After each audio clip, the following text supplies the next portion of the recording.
Hi, hello, happy Friday. It is time to talk about a book, and today's book is A Lesson in Vengeance by Victoria Lee. This is kind of a perfect bridge for us in terms of like haunted house scary and more atmospheric, some witchy things going on, not romantically, well, a little bit. Not rom-com vibes, though. This is a young adult dark academia novel set at a remote boarding school. So it follows our protagonist Felicity, who has gone to the school previously, but something happened in her senior year that was traumatic, and we learn more about that over the course of the book, but she had to abruptly end her senior year and take basically a year off. And she is returning to Godwin House, which is one of the most elite of the residences on this boarding school property, traditionally held for upperclassmen, and it has an elite literary history associated with it. So the women and girls that live in that house are generally very interested in the literary side of things. So she is returning and kind of facing some of the ghosts of her past, both figuratively and literally, kind of. And she is being thrown into this very familiar place that becomes completely unfamiliar in terms of the surroundings. So she is in the same exact room she used to live in, but the young women in this house have completely changed. And to a large extent, she is kind of a different person now. And so she's trying to build a new future while also grappling with the senior year from the past and the trauma of that. Meanwhile, one of the young women in this new house is a renowned, like, young prodigy writer named Ellis. And the entire house kind of gets wrapped into Ellis's orbit, and she's working on her next masterwork. And come to find out, she is interested in writing about the Dalloway Five, which are a group of young women in the history of this boarding school that all died really traumatic and mysterious deaths and were linked with witchcraft. The founder of the school had a link to Salem, and so we find out more about this idea of witchcraft. And through this, we discover additionally that our protagonist, Felicity, whose eyes were seeing everything through, may have dabbled in some magic her senior year, and she is trying to turn away from that, even as she feels she has unleashed something that year that caused all of this bad to happen. And so she feels a very real presence and is kind of grappling with what that means. Meanwhile, Ellis, who has all of the other young women in this house kind of in her orbit, and that very charismatic, magnetic personality type, she then starts reaching out to Felicity, because Felicity's kind of standoffish at first. She doesn't feel it and is trying to just, deal with her own things.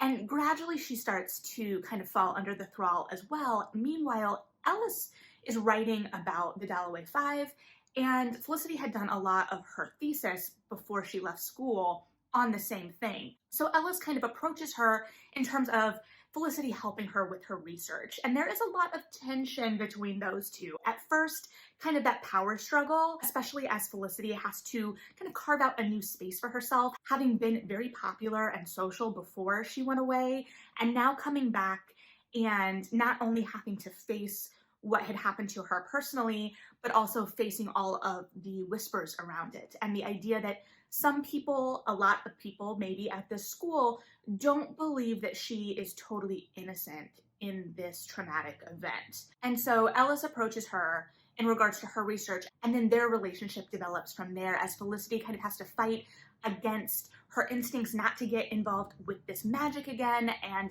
this idea that is stuck in her head that she has to kind of close this loop to keep these awful things from happening. Meanwhile, it also talks about Ellis being a method writer. And this is where I went, stop. I've talked about how I have a history in theater. I'm lucky, I think, in that I don't believe any of my actor friends have gone full method for any of their things. And this kind of idea of method writing, we know kind of the traumatic, awful tales about method acting.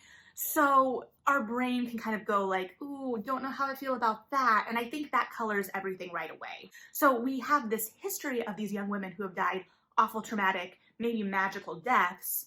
And then we've got this author that's like, I'm interested in exploring that. I want to write about it. Also, I like to get into the head of what is going on in what I'm writing about. So we're already blurring that line between fantasy and reality in terms of how we're approaching art, and the shift that Felicity is taking in her thesis, because again, these are all young women that are very like clued in to the literary side of things, and so a lot of book references and talking about literature illustrates a lot of the mindset of this book in a lot of ways. So Felicity is interested in exploring that blurring of the line between magic and madness that I've talked about before, especially in relation to the death of Jane Lawrence. So we see her reading like a lot of Shirley Jackson in particular. And so we're already kind of living in that space. Ellis, in her book, wants to prove that magic isn't real. Felicity, we have the idea that even though she's pushing against it, she thinks magic is real and she thinks that there's a connection there. And we start to see those lines get blurred, especially as the attraction between Ellis and Felicity grows, and then there's that sexual tension on top of everything, which we do feel at the beginning. And I think that the way the atmosphere and the tension, especially at the beginning of this novel, are set up is really great. The atmosphere and the tone for these kinds of books are really make or break, especially because there is so much writing on that tension. And here, especially toward the second half, the tension does peter a little bit. It becomes harder for me to suspend my disbelief in terms of believing in that line, that blurring of the magic and reality. I still enjoyed myself quite a lot, but at a certain point, the magic felt less present for me, and I think some of that is the backstory. So the backstory for these young women, the Dalloway Five, the history that looms over this school in particular, because we see it referenced a lot. There is a very specific background to these 5 young women and how they died, but it did also sometimes feel somewhat intangible in terms of how these things are being talked about in the world and how that history is conceptualized in the current moment. And again, that is also complicated by the fact that we're seeing everything through Felicity's eyes. So we see her going into like the occult section of this library that you have to get permission to go into, and a lot of the history of these young women being there and feeling like that is tied into actual magic, the actual occult, that there is something mystical going on. Some of that being backed by the historical record in that these young women were found in circumstances that were abnormal for the time. And as Felicity and Ellis are kind of like recreating the circumstances of these murders in a not very beat by beat way by any means, like some of that danger feels a little pulled back from, even as they're kind of grappling with this. It doesn't have a whole lot of mystical sense to it. It feels a little bit more like thriller true crime in those moments. And I think it would have been interested to see some more outside perspective as well. I did appreciate that there was another girl in the house that we knew was going into more archives in town and was also engaging with a lot of history, but she was going to outside sources. So she almost had kind of a clearer picture than Felicity was even really willing to mine, because we never saw her chasing after those sources. And this idea of how these murders and how this history may have been conceptualized in the town differently than at the school. So that was interesting, especially because we are in this isolated, contained setting. So that does raise the stakes. It makes things feel more immediate and present. We are in a group of young women who are very privileged and pretentious in a lot of ways. And so there is a level of hubris to everything they're doing. As a reader, because I am very removed from anything like private school, it also gave me a little bit of distance. It had a little bit, honestly, the energy I was kind of expecting from the Divines earlier this year in terms of like how these young women navigated in between themselves. And it was interpersonal navigation in terms of friendships, but it was also very much kind of like intellectual sparring. And I think it was handled well, because I think all of the literary references in the book were engaging and gave a sense of where everyone was sitting, and also kind of gave us a sense of the pretension. And I don't judge that, especially as you're like kind of coming into all of this. So the ideas that these young women are coming up with aren't particularly revolutionary within the literary world, but I 100% believe it's something young people would think was revolutionary when they're discovering it. So there is something there, and I don't know, I found it fascinating, but it was interesting to see kind of how they position themselves intellectually, and how that also became a sparring grounds in many ways. Like, we would see a member of the house present an opinion, and then Ellis would kind of challenge that opinion, and we see someone back down much quicker depending on who they're talking with about their idea. And there is that level of, like I said, that magnetism, that kind of personality type, which is super compelling. We all know people that have kind of drawn us in. And it's especially interesting watching them kind of be pulled in by this magnetic personality of Ellis, because as an outside observer, as an adult, I can kind of see the pretension on top of her and this like trying too hard, but to the girls, it looks effortless. And I do respect the narrative because it's able to kind of give us those little slices of both, right? We can understand why these girls are attracted to Ellis and pulled in by her, especially because she has all of this literary acclaim from the outside world that they very much value and want for themselves, I'm sure, as well. But we also just get those little peeks at moments that give away some of that blurring. And I think that's really important. It's both interesting as a reader, but it's also important to the story because it does live in that grayness and that moral ambiguity. And we are kind of uncertain of everyone's history and motives, or at least are supposed to be throughout the book. So we need to kind of continue to live in that unknown. And every time we think we have these characters figured out, dropping a little piece that kind of warps the perception of the picture a little bit more.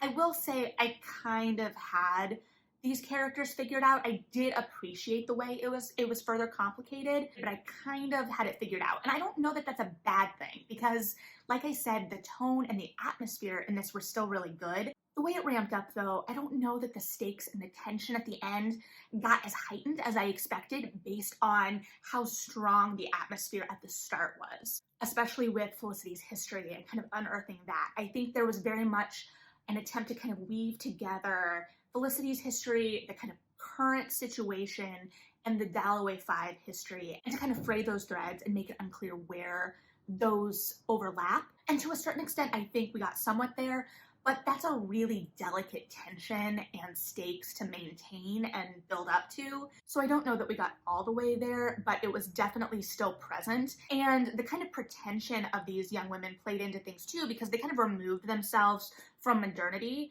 right? They're writing on typewriters, they're shunning their phones, they're whatever. So there is a reason within this world, within this novel, for them to be very much more isolated, removed, and then we can kind of spiral into this obsession. And I think obsession is very much at the heart of this too, both academic and intellectual obsession, obsession with how you are perceived or presenting yourself, obsession with others, and how relationships can become really fraught and codependent and charged, and what that may lead to, and what obsession can push you to. And the romantic sexual tension is really strong because Lee is really good at the little moments in this and building that atmosphere out of the little moments. There are a couple moments that are kind of spooky. There's a moment with a hand. I don't want to say more than that I was like, oh, that's just great imagery. And she's able to kind of take these small moments and build out from them. And the small moments within these relationships in particular, I think is done really well. There is a scene with Felicity and Ellis in an antique shop that I think beat for beat is just wonderfully done because you can kind of see them kind of trying to feel each other out. As a reader, we're not really sure whose motivations are where or who's telling the truth where. And to a certain extent, is anyone telling the truth? What is the truth? So this read super quick. It was engaging. It kept moving. I wanted to know what was going to happen while I was reading. I think the intertextuality in the book is really compelling and strong too. Although while reading it, I wasn't necessarily thinking of the books referenced in the book. I was thinking of like Catherine House, A Great and Terrible Beauty, Belzar, but I do enjoy that kind of layers upon layers that is evident there. So I think this is a perfect fall read, and I think it really asks us as readers to kind of go up against the line of obsession and what that could drive a person to. And I think that that idea of obsession that this book is kind of scratching at plays really well in the young adult sphere because, as I mentioned before, of the immediacy of emotion within this time and how present everything is, helping raise the stakes and make things a little bit more uncertain.